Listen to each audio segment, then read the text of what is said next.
It's already starting, folks. Some people might not want to see the Lions opening night.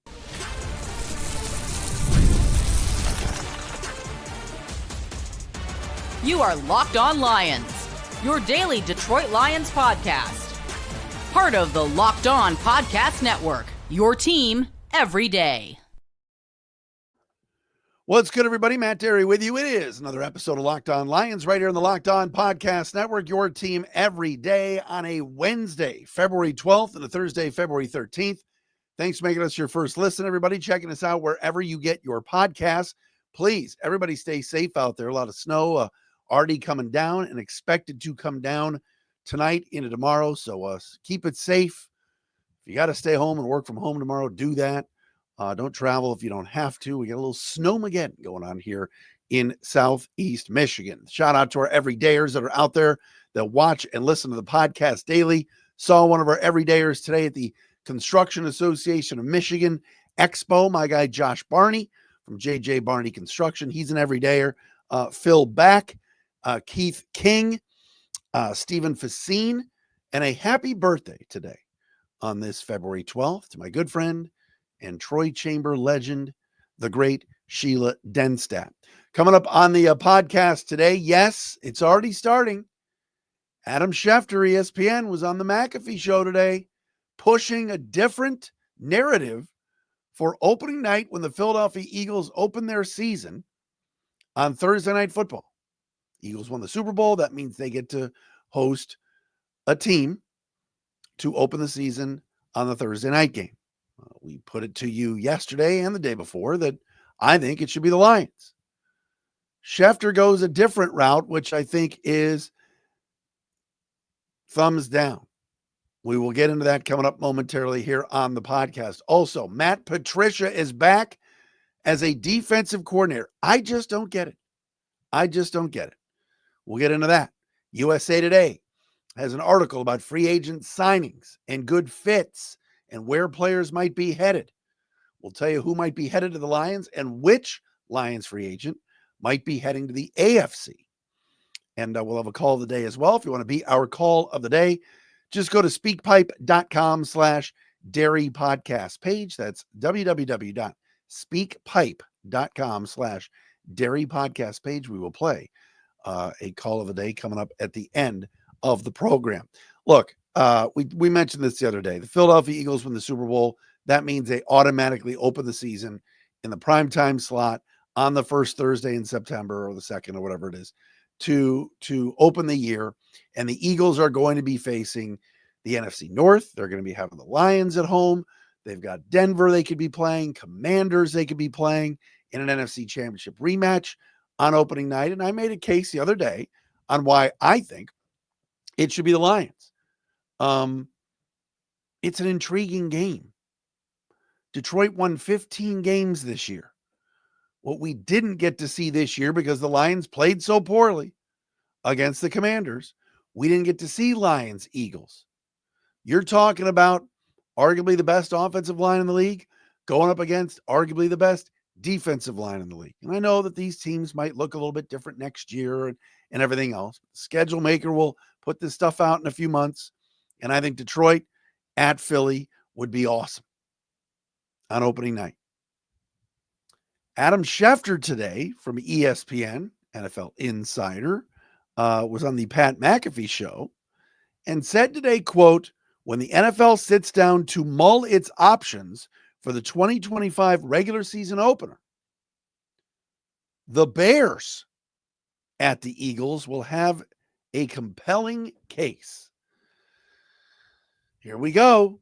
You know what this is.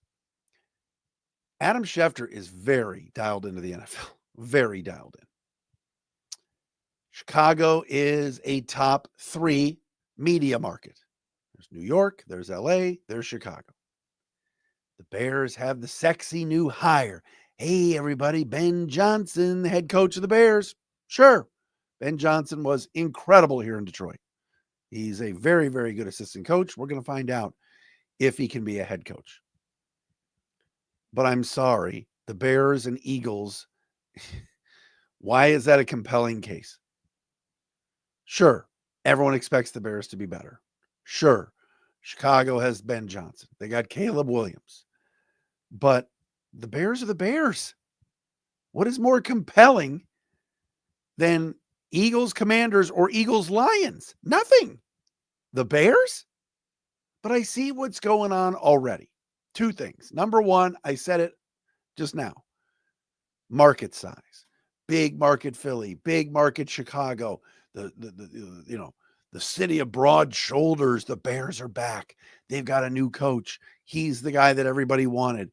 Chicago, Philly, can't get any better than that. Old school football, Papa Bear Hallis, whatever. The Bears stink. Ben Johnson might not just turn this thing around right away. Would it be intriguing to watch the Bears play in primetime in one of those primetime slots to open the season? Like on Monday night, maybe, or a 4:00 game on Sunday? Yes. But opening the season, you want the best matchup possible. 2 years ago, the Lions were on the come after beating the Packers, nearly making the playoffs, and the NFL knew Lions were a great story. They'd just been on Hard Knocks. And they were going to go up against Kansas City. That's a game you don't normally see. The Lions became darlings just a couple of years ago. My second point is, are we already getting, is the national audience and the NFL already going, we've seen the Lions already a lot? Yes, we have, because they just won 15 games. The year before they won 12 games. They won the division twice in a row, and they should be playing in this game. I want to see it. We all want to see it. It's almost like I think the league's going, Detroit, yeah, it was cute for a couple of years, but let's get the Bears up there. That's the most intriguing thing. Ben Johnson and Caleb Williams and the Bears. I don't find that more intriguing than seeing what the Lions could do in Philly, especially because we didn't get to see that game. And don't tell me that the Lions would have definitely beaten the Eagles. I'm not going there. We're not doing that. The Lions played awful in their last game. The Lions' last two playoff games, they gagged away. All right? Those are meaningful. Those things happened. Am I dogging Detroit? No. I'm the one pushing the lever or pulling the lever here right now for Lions-Eagles. I could see a case for Washington because it would be a rematch of this past year's NFC Championship game. But again, we just saw that. What we didn't get to see is how Detroit would do against Philly. We would get that chance opening night. I think the Lions would put on a good show. We're talking about the defending champions here in the Eagles. Imagine their ferocious D-line with Jalen Carter and all these guys going up against Ragnow, Sewell, and the Lions' offensive line. I would love it. I would love to see it. And I think the Lions have earned it. They won 15 effing football games this past year. Are we already saying, Adam Schefter, does he know a little something here? Are they lining this up for this big Bears season? Chicago's going to be better. We know that. All right? They're going to be better. But are they ready to be a team that is playing on opening night? I don't think so. So I'm anti this idea. And again, this is one man's opinion. This is Adam Schefter saying it on McAfee today. I don't find that as intriguing as Commanders Eagles or Lions Eagles. No way, no how. All right, coming up next, speaking of the Eagles, their former defensive coordinator for half a season last year and former Lions head coach Matt Patricia got a really good job today. And I don't get it. I don't understand it. Why is this happening? We will talk about that coming up next, right here on Locked On Lions. Tomorrow, Bradford Banta, the former Lion, long snapper and tight end, will join us on the show.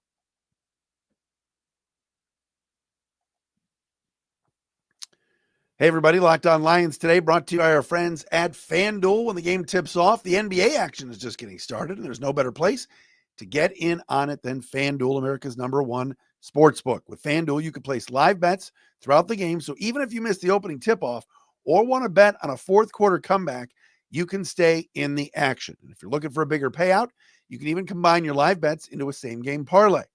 All right, FanDuel's live betting features are great. Keeps every moment of the game exciting. Want to put some money down on the Pistons to sweep this little back-to-back in Chicago against the Bulls? You can do that at FanDuel. Right now, new FanDuel customers can get $150 in bonus bets if your first $5 bet wins. Just visit FanDuel.com to join today. That's FanDuel.com for your shot at $150 in bonus bets. Make every moment more with FanDuel, the official sports betting partner of the NBA.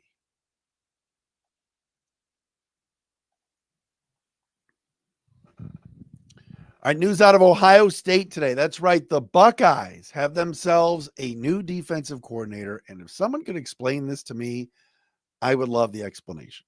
But none other than former Lions head coach, failed head coach, none other than former Eagles assistant coach, then was turned defensive coordinator at the end of the 2024 season or 2023 season.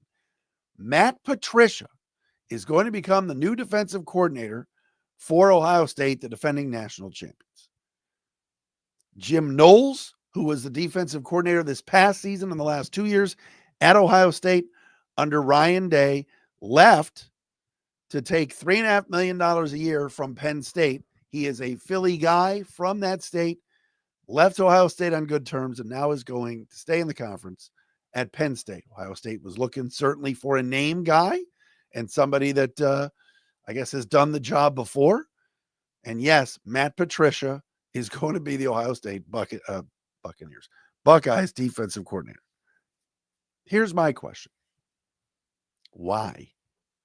What has Matt Patricia shown over the last, 5 years, 6 years, that makes anybody think 7 years that he will do a good job at Ohio State? Matt Patricia looks good. He's dropped a bunch of weight.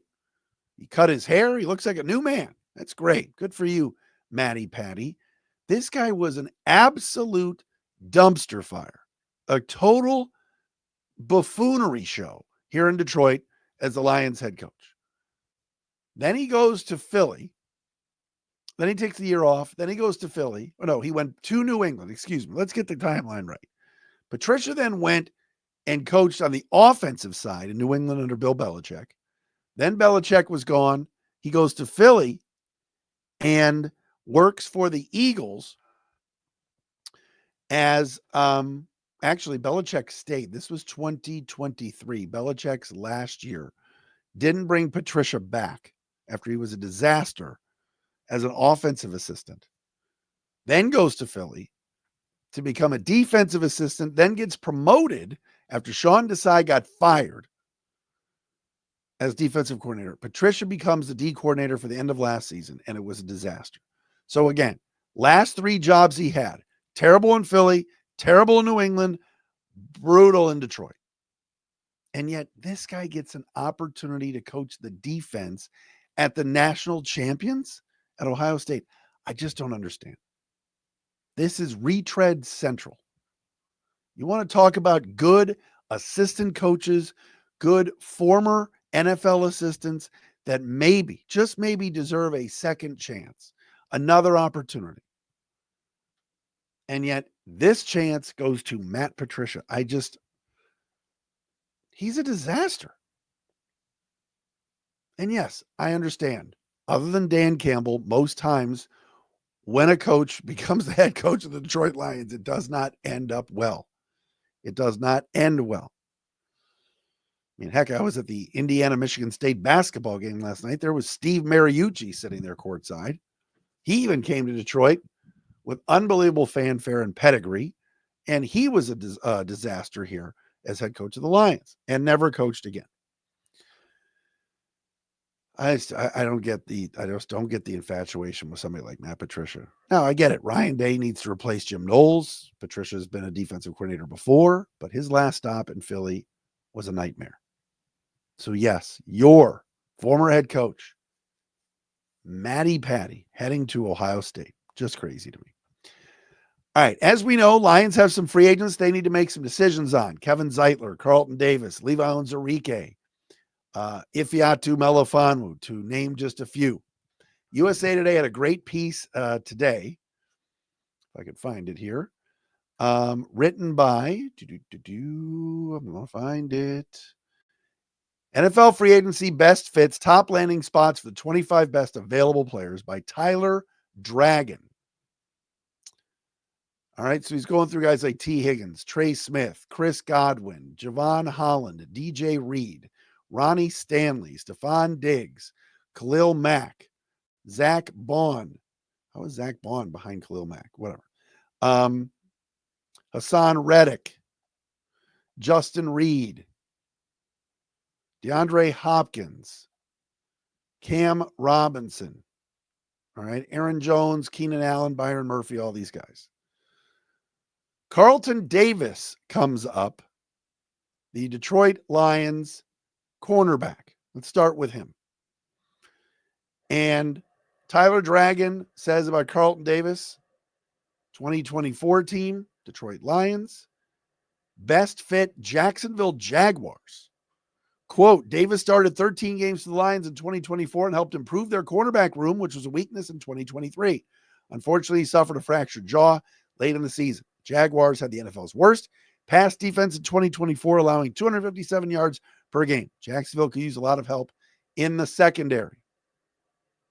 Now, Davis is ranked behind Byron Murphy and Charvarius Ward, the cornerback for the San Francisco 49ers. He is a free agent. Dragon writes the best fit for Ward is the Lions. Quote, Ward allowed a 61% completion percentage and 5 touchdowns in 2024. He was a 2023 Pro Bowler and a second-team All-Pro at corner. Lions had the 30th ranked pass defense in the NFL last season. Lions cornerback Carlton Davis is slated to hit free agency. Here's my thing. I've always liked Charvarius Ward. I think he's a good football player. I'd rather have Carlton Davis back. This is one man's opinion, one man's rankings, having Ward ranked ahead of Davis. But why wouldn't you bring Carlton Davis back? He's not coming off a torn ACL. He's not leaving because he's on bad terms or was a problem in the locker room. I'd rather re-sign somebody I know has been in the system and had a really good year with the Lions and Carlton Davis than go get Charvarius Ward. Davis was ranked 23rd on this list as far as the top free agents. Levi Onwuzurike is not on this list. Charvarius Ward is ranked 18th. Also, Kevin Zeitler is not on this list. Take it for what it's worth. All right. This is just one list in USA Today. Interesting one subtraction with Davis going to Jacksonville, according to this author, and Ward coming to Detroit. But again, my two, and I've said this a bunch of times, and I'll continue to say it, two biggest priorities for me for the Lions are re-signing Kevin Zeitler and Carlton Davis. And I get it too. You can make a case for Levi Onwuzurike. Levi's never healthy. And this year he was the most healthy. And I think that his health issues and stuff in the past will keep him from getting a break the bank type contract for a guy that had a really good season at defensive tackle and played some defensive end. But I think the Lions can upgrade there. But keeping Davis to mentor the young cornerbacks on this team, guys like Terrion Arnold and Ennis Rakestraw, and keeping Zeitler because he played so well, graded out so high this year, and you want to keep him away from Chicago. The Bears are a team that has been eyeing Zeitler since the season ended. That's what we've heard. I want him back. I want Zeitler on the right side. I want to see Christian Mahogany at left guard. So interesting list from USA Today. Let's say Carlton Davis does sign in Jacksonville or would go somewhere else. Then of course you would need other options like a Charvarius Ward. But I would make it a priority to keep Carlton Davis first before I do anything else. And I know I said it before. Levi has been banged up. Davis has had injury issues as well and an injury history. But I like what I saw from number 23 this year. And that's who I would like to see them bring back. And heck, I wouldn't mind them signing Darius Slay either on a one-year deal and bringing him in too. You can never have enough good cornerbacks. Right? That's usually the case. All right, coming up next, call of the day returns. Yes, let's do the business here on Locked On Lions.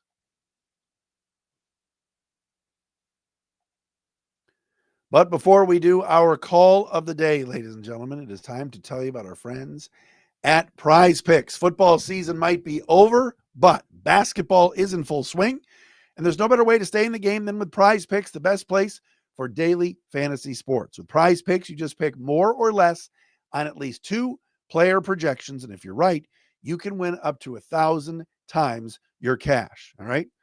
What about looking at tonight? Pistons and Bulls. Malik Threesley. This guy is on fire right now, doing so well for the Pistons. More than 20 points tonight for Beasley. You can put the money down on him. Best part is PrizePicks is quick and easy. You can set up your lineup in less than 60 seconds, and their fast and secure withdrawals mean you can get your winnings in as little as 15 minutes. Plus, check out the weekly promos like Taco Tuesday, where you get discounted player projections for even better value. Download the app today. Use the code LOCKEDONNFL to get $50 instantly after you play your first $5 lineup. That's code LOCKEDONNFL for $50 instantly after you play your first $5 lineup. PrizePicks, run your game.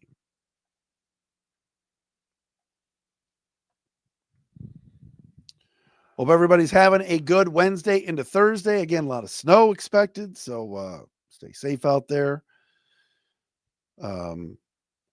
Use some salt your sidewalks and your front walk for the mail people and the Amazon delivery people. Use some salt, please. That's your tip of the day. All right, call of the day has returned. Let's do this. If you want to be our call of the day, you want to be and it's a lot of times it comes from an everydayer, go to speakpipe.com/dairy podcast page. Now, this call of the day was recorded and sent before the Super Bowl on Sunday, but I wanted to play it regardless as we go to Kansas City. KC, baby. By the way, Memphis barbecue is better than Kansas City. It just is. Too much sauce in Kansas City. But let's go to KC right now for our call of the day. Here we go.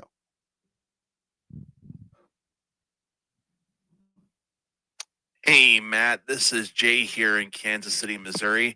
I am originally from Michigan. I'm a longtime Lions fan, lifelong Lions fan, and I've been in the KC metro area now for about 13 years. And I'm an everydayer, been listening to you since the WDFN days, and just want to let everyone know that I'm bummed as much as everyone else is seeing the Lions not in the game this Sunday, and I have to deal with being in the backyard of Chiefs fans and seeing everybody here happy and already talking about a three-peat and such, and good for them. But I want everyone just to kind of give a shout out to say that I think the Lions are definitely going to be there next year. I think it's unfair that Campbell got snubbed for Coach of the Year, but it is what it is. And I'm just hopeful that I think next year is going to be even better. And, Lions fans out there, it can always be worse. You could be having your city talking about a Super Bowl parade when it's not your team in it. So thanks, Matt. All right, so great to hear from an everydayer in KC. And again, that was recorded before the Super Bowl, so he didn't have to deal with a parade. But he brings up an interesting point, and that is they could be back. All right. And we are able to be in a town right now that is so Lions crazed and Lions frenzied that any little move, any little discussion about anything gets a lot of people's attention. And I'm with him 100%. I think this team can get there next year. I know it is disappointing. It's got to be tough for Lions fans that maybe are living in Philadelphia or New Jersey, where there are parts of New Jersey that are kind of blend into Philly, are Eagles fans. Lions fans that are in Kansas City. The bottom line is so many of you are out there, which I don't even kind of realize, in other markets, in other cities, and love your team. And I think, and I put the example out there at the start of the show about this talk of the Bears playing the Eagles. I think people are already nationally saying, all right, Detroit had its little fun the last 2 years. made the NFC Championship game in 2023, had 15 wins in 2024. And I think people are expecting a regression. Now, again, we've got to go through free agency. We got to see who the Lions are bringing back. We got to see who the Lions are signing. We got to go through the draft. We got to see the schedule come out. And that road schedule for the Lions is brutal. Brutal. But they're bringing back a lot of really good players. And oh, by the way, Aiden Hutchinson will be healthy this year, knock on wood. Aleem McNeil hopefully will be back early in the season. Both players not even available for the end of the season or the playoff game against the Commanders. So let people sleep on the Lions now. Let people say, oh, yeah, I'm going to pick Chicago to win the division. Or, J.J. McCarthy might be an upgrade from Sam Darnold if that opportunity arises. And, Green Bay's the youngest team in the league. What if they bring in some veteran players? There's going to be, there might be some people, I swear to God, there may be some folks that pick the Lions to finish last this season. Thinking Chicago's on the upswing, Minnesota won 14 games. Oh, Green Bay, I'll lather up in that Packer butter. You'd be making a big mistake. A big mistake. You got a young core here with guys like Sewell and Gibbs and Hutchinson and St. Brown. Amik Robertson started to come on. Joseph and Branch at safety. Keep sleeping. I agree with our buddy from Kansas City. This team can definitely get back to the Super Bowl. And they've got a chip on their shoulder, and they're angry about how this season ended. And now it's up to Brad Holmes and the staff, the personnel staff, to continue to bring in good players, re-sign good players, and go for it again. I think it can be done. No question about it. All right, Bradford Banta, the former Lion long snapper and tight end, also former Lions assistant coach, will join us tomorrow on a Thursday, Locked on Lions. Stay safe, everybody. Have a great Wednesday evening into Thursday.